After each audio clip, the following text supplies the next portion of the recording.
कोई भी योजनाएं दी, क्या वो स्कीम जमीन पे लागू हो पाई? क्या वो जो पीड़ित वर्ग था, गरीब वर्ग था, शोषित वर्ग था, उसको मिल पाई? बिल्कुल नहीं मिल पाई। करप्शन है।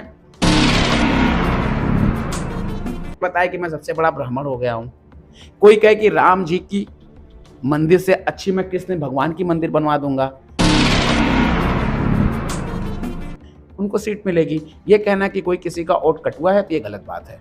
उनको बारह बीजेपी का बी टीम भी कहा जाता है। नहीं, मैं तो इसको नहीं मानता हूँ। बीजेपी के कोई बी टीम नहीं है, ना कोई सी टीम है जिसका।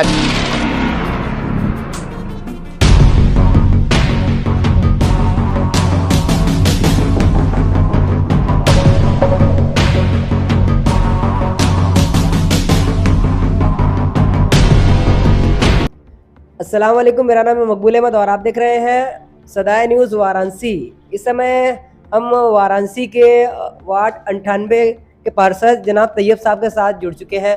बात करेंगे आगामी लोकसभा चुनाव को लेकर कि किस तरह से आप तमाम चीज़ों को देख रहे हैं। अभी अजय राय का फाइनल हो चुका है और इंडिया गठबंधन जो है, इसमें जो केजरीवाल थे उनको जेल हो चुकी है।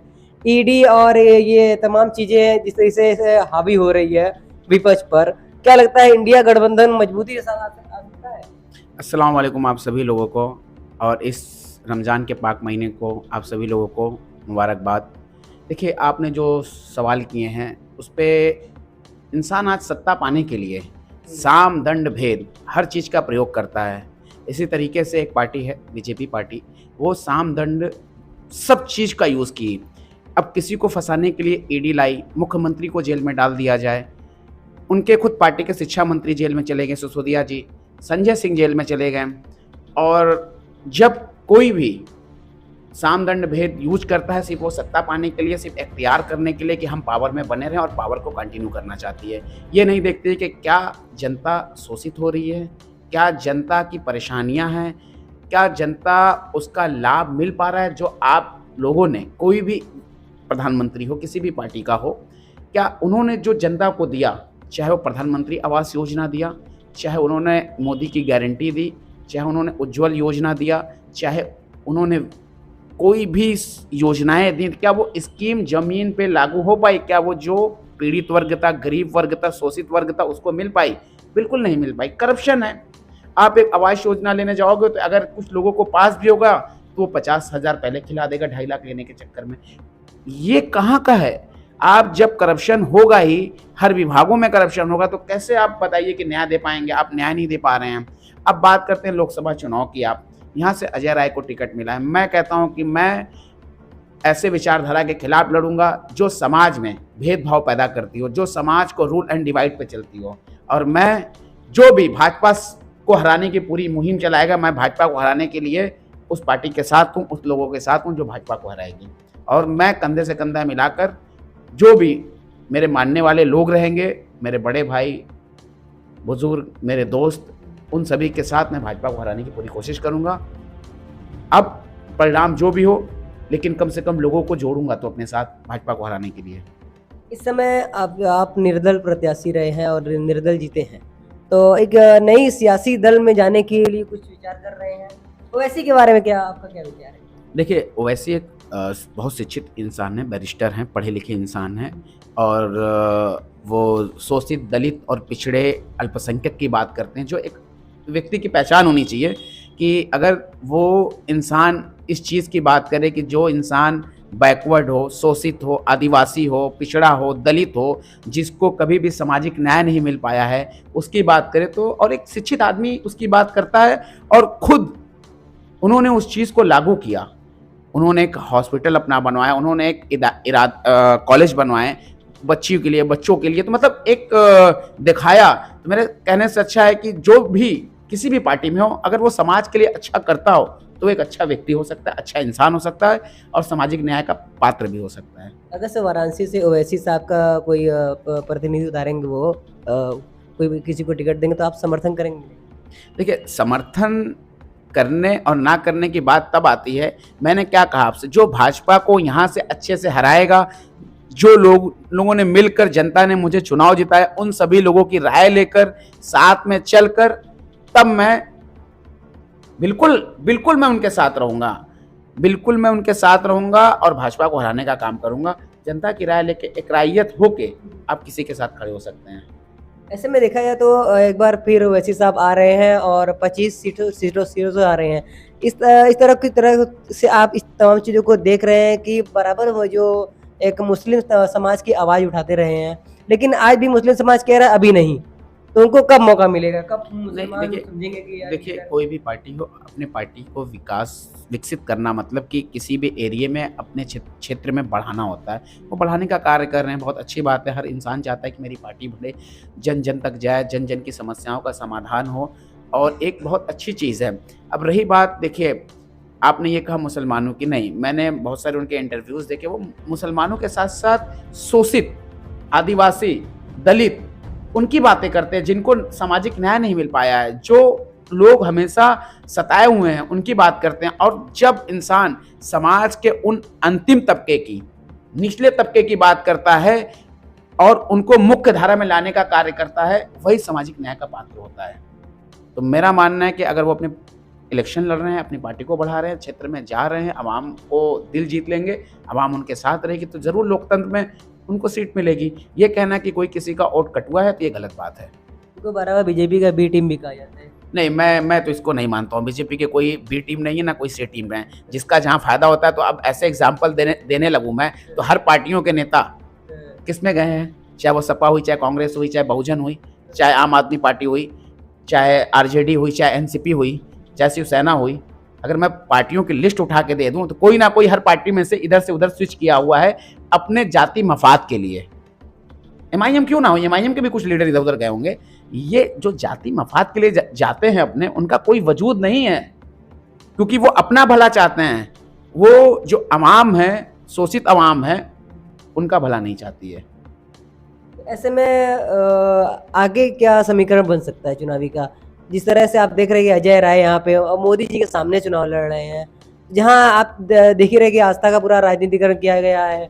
हर तरफ धर्म ऊपर है, राजनीतिक एकदम तांडव कर रहा है। किस तरीके से देख रहे हैं? देखिए, धर्म दिल में होना चाहिए, चाहे किसी भी धर्म को मानने वाले लोग हों, धर्म बिल्कुल दिल में हो, अपने वो धर्म के हिसाब से पूजा पाठ करें, संविधान ने उनको अधिकार दिया है। बात होगी हक की, इंसाफ की, सामाजिक न्याय की। अब बात है धर्म, आस्था। जब आप आस्था पे वोट देंगे, तब आप रोजगार की बात मत करिएगा, तब आप महंगे सिलेंडर की बात मत करिएगा, तब आप बिजली के जो बिल बढ़े हुए हैं उसकी बात मत करिएगा तब।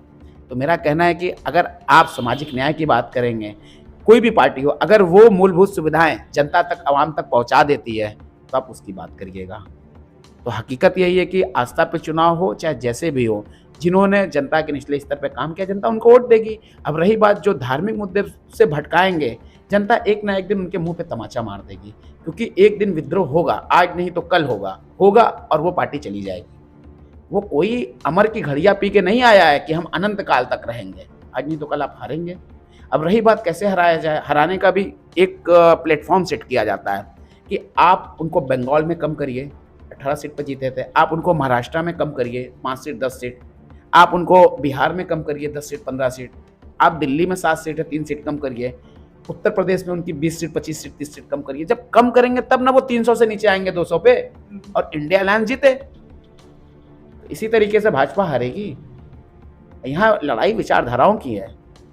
अब जो विचारधाराएं सही हो पाई, हर पार्टी में से उधर स्विच किया हुआ है अपने जाति मफाद के लिए। एमआईएम क्यों ना हो, एमआईएम के भी कुछ लीडर इधर-उधर गए होंगे। ये जो जाति मफाद के लिए जाते हैं अपने, उनका कोई वजूद नहीं है, क्योंकि वो अपना भला चाहते हैं। वो जो अवाम है, शोषित अवाम है, उनका भला नहीं चाहती है।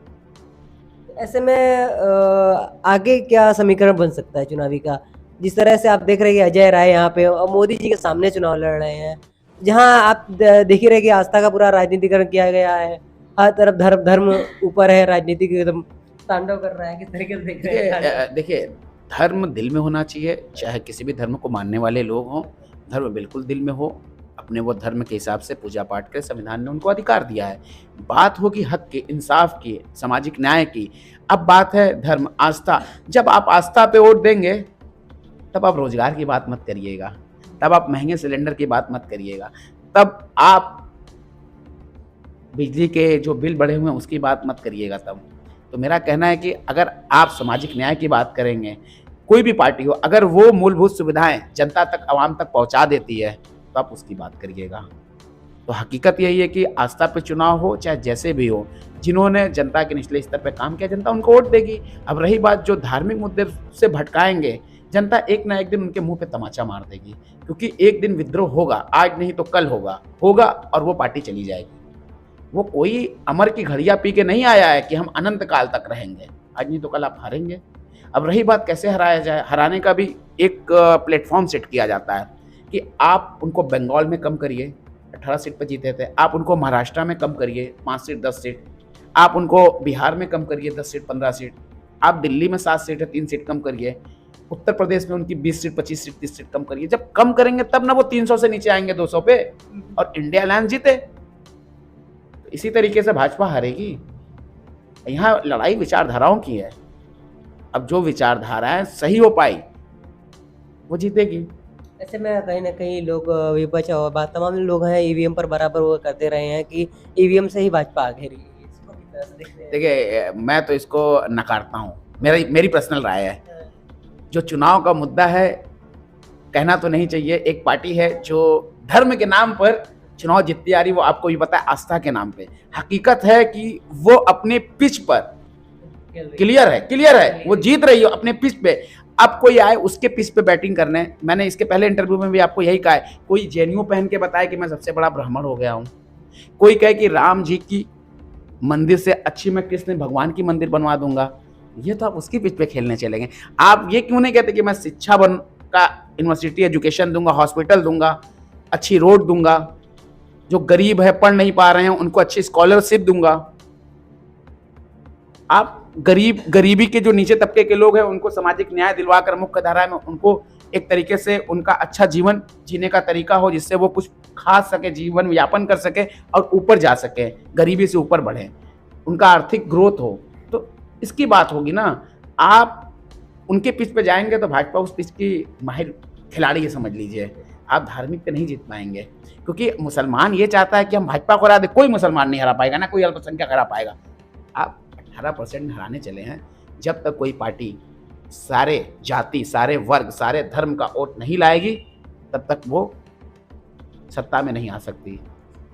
और भाजपा सिवाय आस्था के बुनियाद पर सत्ता में आती है। और ऐसी बात नहीं कि एक दो काम उनके अच्छे हैं, मैं कहता हूँ इंफ्रास्ट्रक्चर पर उन्होंने अच्छा काम किया है, जिसकी तारीफ होनी चाहिए, मैं करता हूँ। लेकिन अन्य मुद्दों पे, चाहे वो धार्मिक मुद्दा हुआ, चाहे एजुकेशन का मुद्दा हुआ, चाहे बेरोजगारी मुद्दा हुआ, चाहे वो महंगाई मुद्दा हुआ, चाहे वो जो उन्होंने चुनाव में वादा किया था कि हम 200 यूनिट फ्री देंगे गरीब शोषित वर्ग को, 5 किलो अनाज बांट के, क्या किया आप? उनको तो उनका हाथ काट रहे हैं। आपको थोड़ा थोड़ा अनाज मिलने लगे तो आप कामचोर हो जाएंगे। आप काम में लगाइए, रोजगार पैदा करिए, समाज को अच्छा बनाइए, तब ना आपका नाम होगा। ऐसे में बराबर जिसे हम एक बार फिर से आते हैं, जिस तरह से ईडी का छापा केजरीवाल में पड़ता है, तमाम पार्टियों पर ईडी का और तमाम छापे पड़ जाते हैं, लेकिन वैसे सबके ऊपर किसी तरह छापा क्यों नहीं पड़ता? देखिए, होता क्या है ना कि एक आदमी, इसीलिए लोग कहते हैं बीजेपी का बी टीम है। नहीं, बी टीम कहना ये गलत है। आप यहाँ पे न्यायपालिका खुला हुआ है, अगर आपके साथ गलत होता है तो आप न्यायपालिका में जाएंगे। सामदंड भेद बीजेपी यूज करती है। बीजेपी को ये लगता है कि कौन मेरा सबसे ज्यादा वोट खराब कर सकता है, उसके खिलाफ ज्यादा षड्यंत्र रचेगी। ऐसी बात नहीं कि ओवैसी के खिलाफ षड्यंत्र नहीं रचती, ओवैसी के खिलाफ एफआईआर नहीं है, उनके खिलाफ भी बहुत सारी एफआईआर, यूपी में प्रचार करे तो उनके खिलाफ बंदूक तान दी गई, उनको मारने की कोशिश की गई। ये है कि कौन कितना उनका वोट खराब करेगा, उसके हिसाब से मतभेद होगा, ठीक है। तो अब रात में आप, ऐसी बात नहीं है, उन्हीं पार्लियामेंट में जो शख्स वो अवार्ड पाता है एक अच्छा सांसद होने का, क्यों? तो आप अपनी बातों को बेबाक तरीके से कानून के दायरे में, संविधान के दायरे में रखते हैं तो अच्छी बात है। तो बहुत अच्छा लगा बात करके, मिलते हैं अगली वीडियो में, क्योंकि वीडियो थोड़ी लंबी हो गई है। और हमारे चैनल पर नए हैं तो चैनल को लाइक, सब्सक्राइब और शेयर करें। और कुछ बातें रह गई हैं, अमीर तबके के लोग 2.5% ज़कात निकाल कर गरीबों तक पहुँचाएँ, और उसके साथ साथ जो ईद आएंगे, ईद उल फित्र, उसमें आप लोग भरपूर मिलनसार तरीके से ईद मनाइए, खुश रहिए। अस्सलाम वालेकुम। अच्छा, एक सवाल और अगर है क्या, इतनी सी बात आपसे एक सवाल, आपके क्षेत्र में एक सोशल वर्क टीम बनी है, किस तरह से देखते हैं इनके कार्यों को और क्या कहना चाहेंगे? सोशल वर्क टीम बनी, बहुत अच्छी टीम है। ऐसे लोगों को मैं तो गुजारिश करता हूँ कि वो लोग जुड़ें, क्योंकि मैंने भी उनके साथ मैं भी काम कर रहा हूँ और उनके साथ मैं हूँ। मैं देख रहा हूँ कि अगर आप लोग 10 रुपये, 2 रुपये जो भी मदद हो, आप जब तक जुड़ेंगे नहीं तब तक कैसे होगा। वो फूड डिस्ट्रीब्यूशन कर रहे हैं, वो हरियाली लाने की बात करते हैं कि जिससे पर्यावरण अच्छा बना रहे, वो बात कर रहे हैं, सफाई की बात कर रहे हैं जो समाज के लिए बहुत अच्छा है कि हम बीमारियों से बचेंगे। वो बात कर रहे हैं कि जो अच्छे हम स्कूल डेवलप करें, जहाँ पर जो बच्चे हैं वो कल के दिन अच्छे डॉक्टर, इंजीनियर अपनी कौम के लोगों को बनाया जाए। जो एक मुहिम चली हुई है जिसके खिलाफ हर बेचारे लड़के लगे हुए हैं, उनकी बात करते हैं कि हम क्यों ना ऐसा एजुकेशन सिस्टम बनाएं अपना कि हमारी बच्चियाँ वहाँ पढ़ें। हम क्यों ना शरीयत पे आ जाएँ, हम जो उसके लू फॉल्ट है कि एक समय में सही शादी, उनकी ज़रूरत की चीज़ें पूरी हों, सारी सिस्टम सही हो। जब हम शरीयत की बात करेंगे, शरीयत के हिसाब से सारे काम होंगे। वो रीति रिवाज ख़त्म करने की बात करें, बहुत अच्छी चीज़ है, ये होनी चाहिए। और ऐसे सोशल जो वर्कर हैं उनके साथ जुड़ना चाहिए और ऐसे लोगों की मदद करना चाहिए जहाँ तक हो सके, क्योंकि कहीं ना कहीं उससे 2 घर अच्छे हो सकते हैं और ज़रूरत की चीज़ें उनकी पूरी हो सकती हैं। ठीक है, बहुत अच्छा लगा बात करके। मिलते हैं अगली न्यूज़ में। मैं चैनल पर नए हैं तो चैनल को लाइक, सब्सक्राइब और शेयर ज़रूर करें और कमेंट करके बताएं आप सोशल वर्क टीम से किस तरह से देखते हैं। और हमें खुद व्यक्तिगत तरीके से कहूँगा कि आप लोग ज़्यादा से ज़्यादा संख्या में सोशल वर्क टीम से जुड़ें।